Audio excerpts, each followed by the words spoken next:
Hi, I'm Paul, and I just got back from the new Teenage Mutant Ninja Turtle movie. And boy, do I have some apologies to make.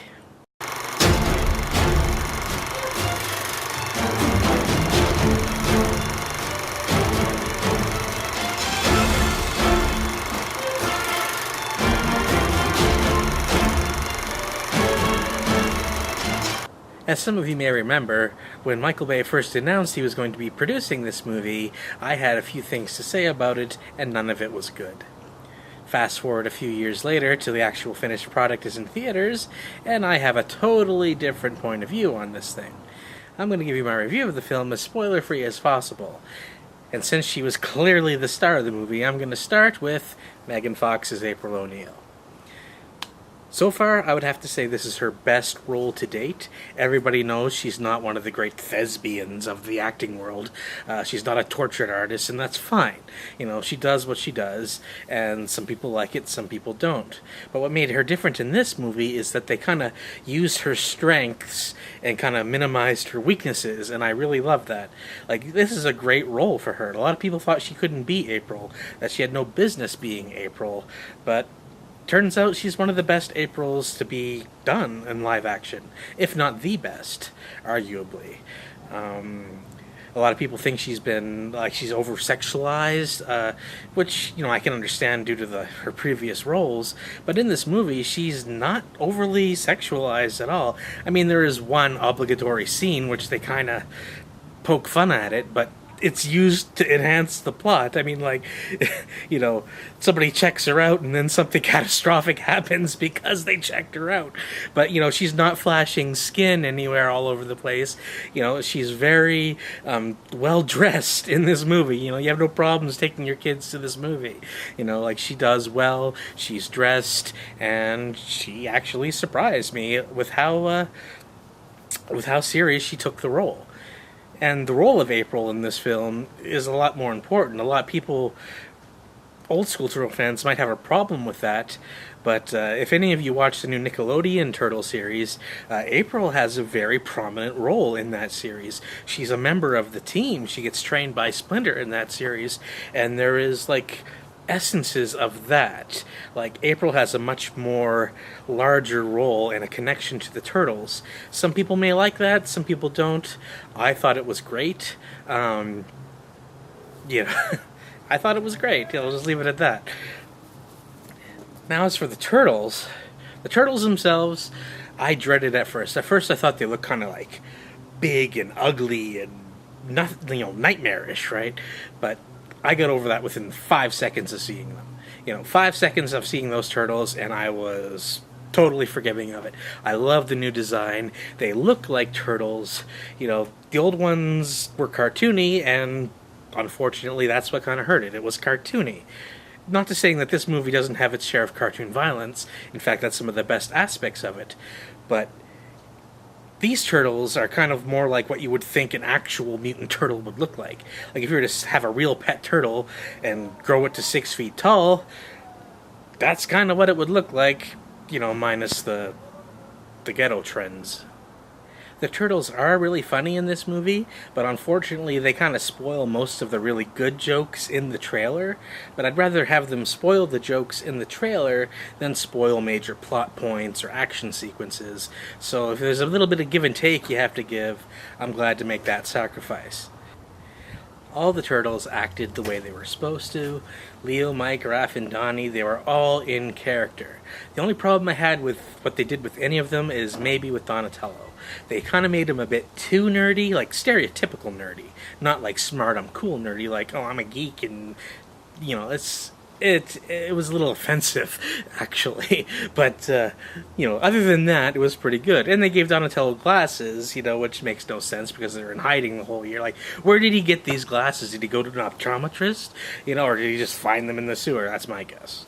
But, they never explain it, but he's back in the goggles anyway. And then there's Splinter. I have mixed feelings about Splinter in this movie. The way he looked was a little bit little bit weird considering the origin that they gave for this movie. Like, it didn't really make sense for him to have that, Oriental Fu Manchu mustache, which I'm sorry if that's offensive. I have no other idea what else to call that type of look, but my God, it was horrible on him. And the guy, the guy who voiced him, Monk, Tony Shalhoub, or however you pronounce it, horrible, horrible. By far the worst voice in the film. On the other hand, you finally get to see Splinter fight. In the older movies, he's like operated by at least 3 people. He's this awkward puppet. You never get to see him kick any ass. This movie, you get to see him kick some ass. So, again, there's a little bit of give and take, and I was happy to see what I saw, but recast his voice because it does not sound like Splinter at all. It's just the worst casting of the entire movie, in my humble opinion. If there's a really big downfall of this movie, it's the villains. I mean, they should have given us more time with them to understand what their motivations are. I mean, I'm okay if they skip over some of the turtle aspects, but we don't really understand why the Foot Clan is doing what they're doing.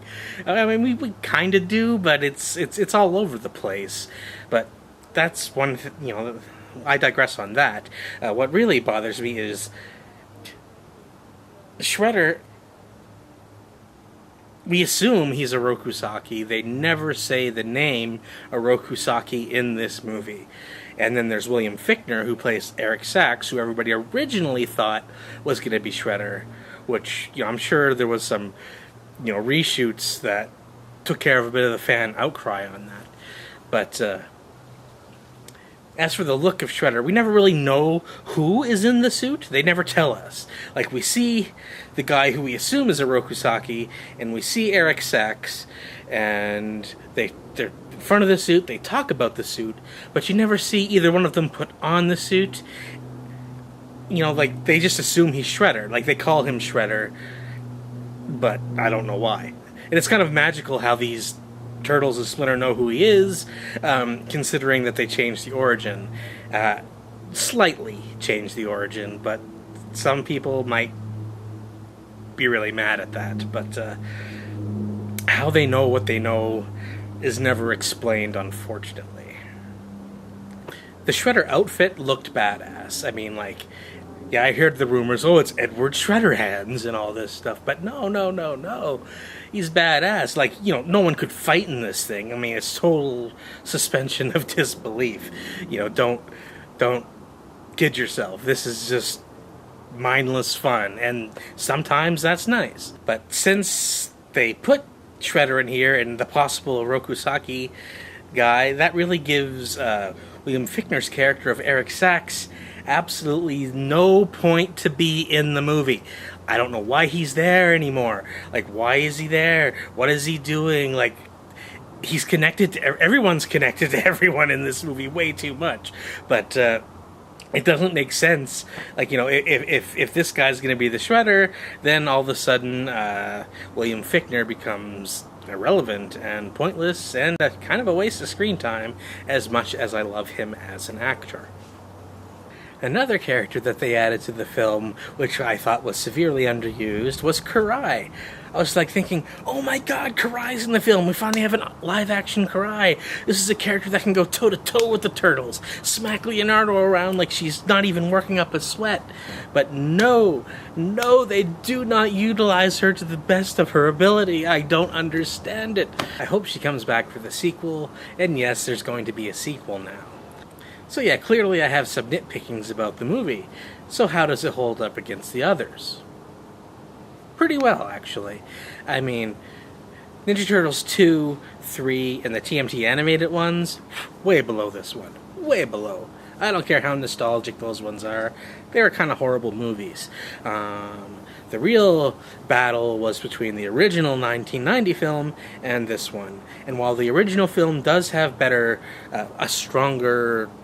maybe not stronger, a more stable plot, one that makes sense. There's that, and it has it picks a tone and goes with it, and that's really good. But at the same time, this new one just gives you a lot more Saturday morning cartoon with it.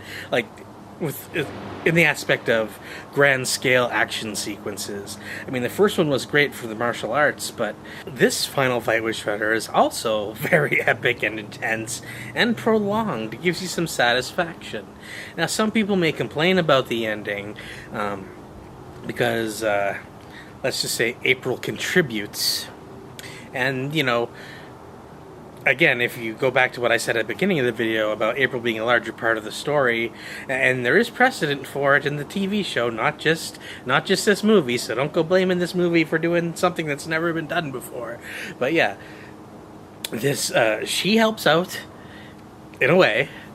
Some people think maybe too much, but that is totally a team effort. And I wish I could go in more about it, but it would be considered a spoiler, and I don't want to give too much away. So now you might be asking, okay, Paul, well, if you liked it so much, why do the critics hate it?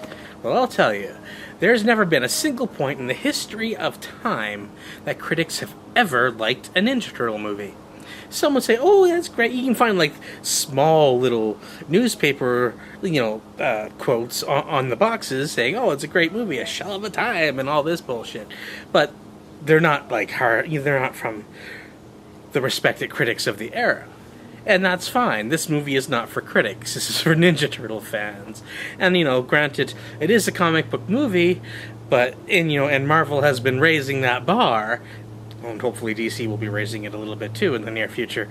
But I guess the good part about this being a comic book movie that's not associated with DC and Marvel is that they get to make fun of both of those companies, and they do a couple times in the film. First one has the better score, though. One thing this film was missing was a catchy musical score. Although they do give a small hint of the original 80s cartoon score for like a few seconds, and that was fun. Alright, let's face it, a lot of people think when they see a Michael Bay movie, it's like, oh great, what else is he gonna rape about my childhood? I gotta say, my childhood was not violated when I watched this movie. So the kid in me has to give this movie a 9 out of 10 rating. It really deserves it on a Saturday morning scale. Now, if they were talking about Oscar movie scale, this is like a 5 or a 6 out of 10, but that is not what this movie is for. This movie is not out to win awards, it is out to entertain, and I was entertained. And that's all I cared about when I was going to see this film. I set the bar really low. You'd be smart to do that yourself because you'll have more fun. You'll be surprised. You'll be like, oh wow, sure, it missed a few marks, but it hit a couple of them too, and it did. Anyway, if you've seen the movie, please tell me what you thought of the movie in the comments section below. I always love hearing from people. So, yeah. Leave comments, and hopefully I'll be making more videos soon. Sorry, this one's a little cheaply done. It was kind of made on the fly, but a lot more stuff is coming up in a couple months with a lot higher production value. I'm just finishing up school, so it's just... I'm so close. Anyway, thanks for watching, and I hope to see you soon. Catch you next time.